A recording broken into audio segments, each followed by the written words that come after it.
আমরা কেন দিলাম? হ্যাঁ, প্রথমত আমাদের ওই যে এখানে উল্লেখ করে আছে 29 নভেম্বর আমরা ঢাকায় একটা জাতীয় কনভেনশনের মধ্য দিয়ে 9টি রাজনৈতিক দল যুক্তফ্রন্ট গঠন করেছে।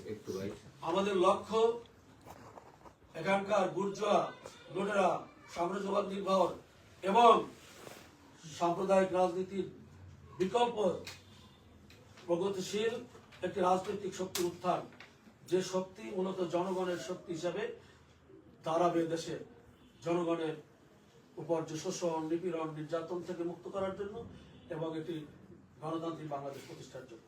আমরা মনে করি এ সকল দাবি আদায়ের আন্দোলনে বরিশালে বিশেষ করে এই যুক্তফ্রন্টের অন্তর্ভুক্ত দল বাসদের নেত্রী ডক্টর মনীষা চক্রবর্তী দীর্ঘদিন যাবৎ বরিশালে বিশেষ করে শ্রমজীবী মেহনতি মানুষ এবং বিভিন্ন শ্রেণী পেশার মানুষের জীবনের যে সমস্যা সংকট নিয়ে দীর্ঘদিন লড়াই সংগ্রাম করছেন।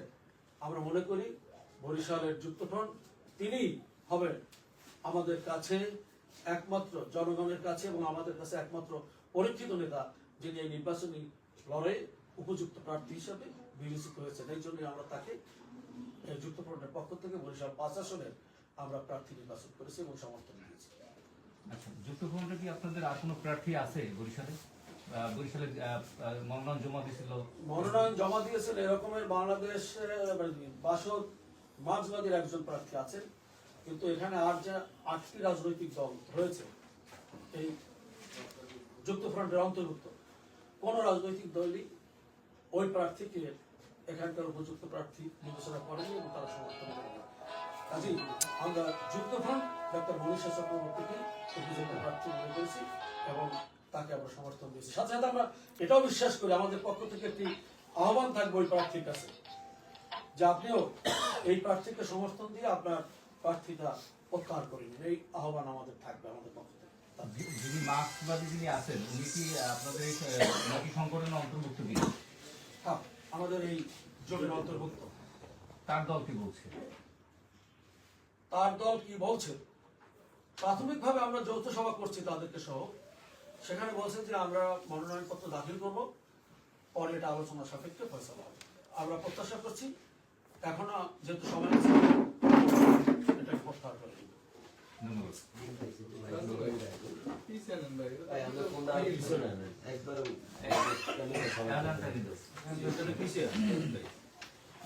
সিরিয়ালে তো আছে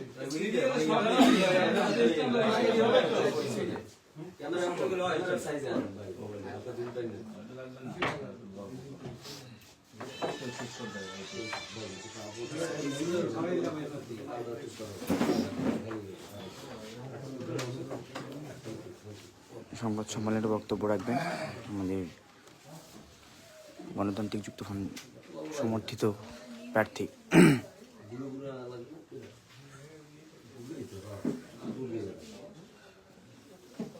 আমরা ডাইরেক্ট আপনার মানে আমরা একটা প্রশ্নের মাধ্যমে আপনার কাছে যাই।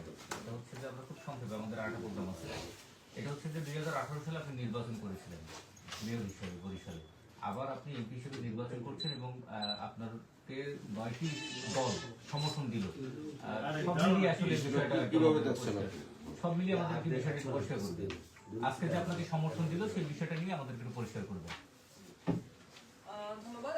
আমরা মনে করি যে এই যে লুটপাটের যে ব্যবস্থা, এটাকে ভাঙার জন্য আসলে বামপন্থীদের এবং যারা গণতান্ত্রিক চেতনায় বিশ্বাসী সেই মানুষদের একটা ঐক্যবদ্ধ অবস্থান অবশ্যই প্রয়োজন।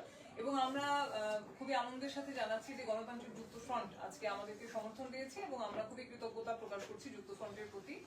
আমরা 18 সালেও মেয়র নির্বাচন করেছিলাম, কিন্তু এইবারের নির্বাচনে আমরা সংসদ সদস্য পদে যে নির্বাচনটি করছি এটা আমরা ঐক্যবদ্ধভাবে করছি। বরিশালের সকল বাম গণতান্ত্রিক দল, 9টি দল যারা গণতান্ত্রিক যুক্তফ্রন্টে আছে, এই নির্বাচনটা শুধুমাত্র বাসদের না, এই নির্বাচন এবার গণতান্ত্রিক যুক্তফ্রন্ট ঐক্যবদ্ধভাবে পরিচালনা করছে এবং সেই ঐক্যবদ্ধতার কথা জানানোর জন্যই আজকে সংবাদ সম্মেলনের আয়োজন আমরা করেছি।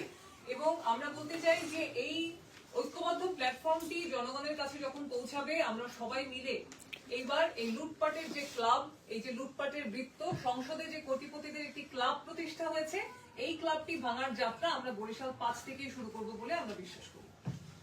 নির্বাচনের সার্বিক পরিস্থিতি আপনি কেমন দেখছেন? আপনারা জানেন যে নির্বাচনের সার্বিক পরিস্থিতি নিয়ে আমরা এখনো আশঙ্কা মুক্ত নই, কারণ এখন পর্যন্ত বৈধ অস্ত্র জমা নেওয়ার যে প্রক্রিয়া, সেই প্রক্রিয়াটি আমরা শুরু করতে দেখিনি। বরং এখানে আমরা দেখছি যে নতুন ভাবে অস্ত্র সরবরাহ করার একটি প্রক্রিয়া, লাইসেন্স দেওয়ার প্রক্রিয়া শুরু হয়েছে, যেটি এর আগে কখনো দেখা যায়নি। এবং একই সাথে অবৈধ অস্ত্র যা লুট হয়েছে সেটা উদ্ধারেও কিন্তু যথেষ্ট তৎপরতা আমরা দেখছি না। আপনারা জানেন যে কিছুদিন আগে বরিশালে রিফিউজি কলোনিতে প্রকাশ্য দিবালোকে একটা গোলাগুলির ঘটনা ঘটেছে। তাহলে যদি এরকম অস্ত্রের ঝনঝনানি থাকে এবং সেটা যদি নিরসনের জন্য প্রশাসনের যথেষ্ট উদ্যোগ না থাকে, তখন কিন্তু নির্বাচনের আগে এরকম ভয়ের পরিবেশ তৈরি হতে পারে।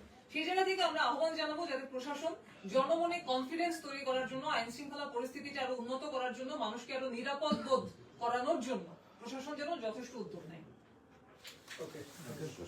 ধন্যবাদ। আমার একটা প্রশ্ন আছে, আপনি